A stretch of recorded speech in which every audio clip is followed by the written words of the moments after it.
que está claro que en nuestro país no hay forma de construir consensos y hay de aquellos que por el momento creen que la solución es convocar a una asamblea constituyente, cuando la realidad nos enseña que la violencia es pan de todos los días. Merced a la existencia del crimen organizado, el sexto poder del Estado, un hueso duro de roer, dice el viejo Lucho, y al que el gobierno no puede aniquilarlo.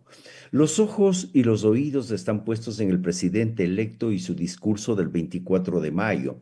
Es decir, estamos a días de escuchar si la palabra empeñada en campaña, esto es la convocatoria a Asamblea Constituyente, va porque va, o si dada la realidad de la Asamblea Nacional, cuando el presidente ya tiene una mayoría absoluta, desiste de la constituyente y le apuesta a la reforma parcial de la Constitución y de las leyes que son necesarias para el país y de esa manera derruir el viejo Estado en homenaje a su eslogan de campaña, el nuevo Ecuador, ahorrándole, al pueblo ecuatoriano la bicoca de 200 millones de dólares que costaría todo ese proceso y con el riesgo de que le salga el tiro por la culata, sonríe la abuela de la casa.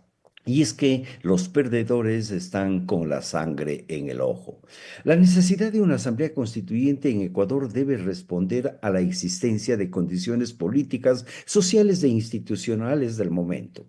Y claro, una constituyente se justifica cuando, por ejemplo, el sistema político está bloqueado o colapsado y las instituciones no pueden responder a las demandas sociales, lo cual no sucede en los momentos actuales. Tampoco podemos decir que existe una ruptura del pacto social con pérdida generalizada de la legitimidad del Estado o de la constitución vigente, tanto más que el camino está allanado para una reforma parcial de acuerdo a una sentencia de la Corte Constitucional.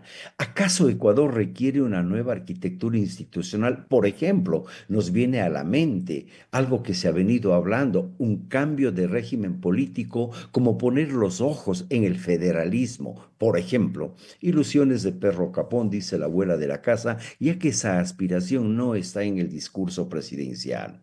Es evidente que hemos estado abocados o estamos abocados a la inestabilidad institucional porque hemos cambiado de presidente como cambiarse de calzoncillos, comenta el viejo Lucho. Es real la crisis del sistema de partidos por el maldito, mal llamado Código de la Democracia que permite a ciertas y ciertos ciudadanos pensar que la política es una profesión.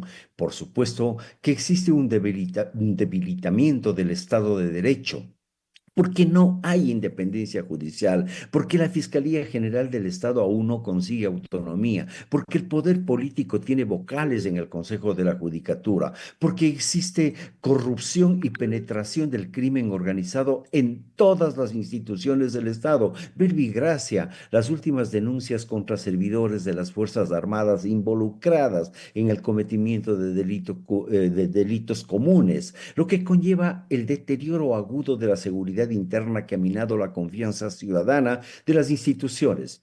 Desconfianza popular, sin lugar a dudas, dado el amplio descrédito del poder político y las encuestas reflejan niveles bajos de aprobación de las principales instituciones del país. Volvemos. Ahora, la pregunta del millón.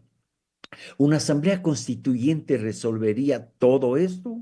Eventualmente sí, pero políticamente no es prudente, tanto más que los costos económicos, amén de los políticos, son muy altos y un gobierno que no tiene para atender la salud pública, la seguridad social, la educación, la violencia, se aventura a gastar un chuchanal de dinero en procesos electorales y financiar una asamblea constituyente para que vayan los mismos de siempre y de pronto no tiene una mayoría para construir un nuevo texto político y de pronto no tiene, y de pronto en el referéndum marcha. No vaya a ser que se pegue un tiro al pie, sonríe la abuela de la casa, tanto más que estaría generando inestabilidad, pues abrir el orden constitucional genera incertidumbre legal, política y económica. Con una Asamblea Nacional con mayoría absoluta, el presidente puede dejar a la oposición con los churros hechos, comenta el viejo Lucho, y hacer la reforma parcial de la Constitución, es decir, eliminar el Consejo de Participación Ciudadana y Control Social que tanto daño hace a la institucionalidad del país. Estructurar el Congreso con dos cámaras, me viene a la mente, limitar el número de integrantes y eliminar la función electoral, modificar la integración del Consejo de la Judicatura. En fin, basta leer la sentencia de la Corte Constitucional del año 2019. En política nos recuerda la abuela de la casa que el que se pica pierde. ¿Es necesario una asamblea constituyente en Ecuador hoy? No necesariamente, pero sí es urgente una reforma profunda del sistema político y judicial. La pelota hay que ponerla en la cancha de la asamblea. Si no se cambia la cultura política de fondo, una nueva constitución no resolverá los problemas estructurales. Al final no es asunto de una constituyente, de tener un mejor gobierno. Lo importante es tener un mejor pueblo. Reforma parcial y referéndum en 7 meses a lo mucho. Mi palabra. Muchísimas gracias al doctor Simón Valdivieso. Simón, una consulta, escuchando detenidamente este editorial. Se ha hablado mucho, hay corrientes, la una que apunta a ir a una asamblea constituyente, que es la que ha propuesto el presidente de la República, igualmente ha fortalecido el ministro de Gobierno José de la Gasca. El otro es reformas que se podrían aplicar sin tener que ir a una constituyente. ¿Es viable estas reformas sin ir a una constituyente poder aplicarse en el país?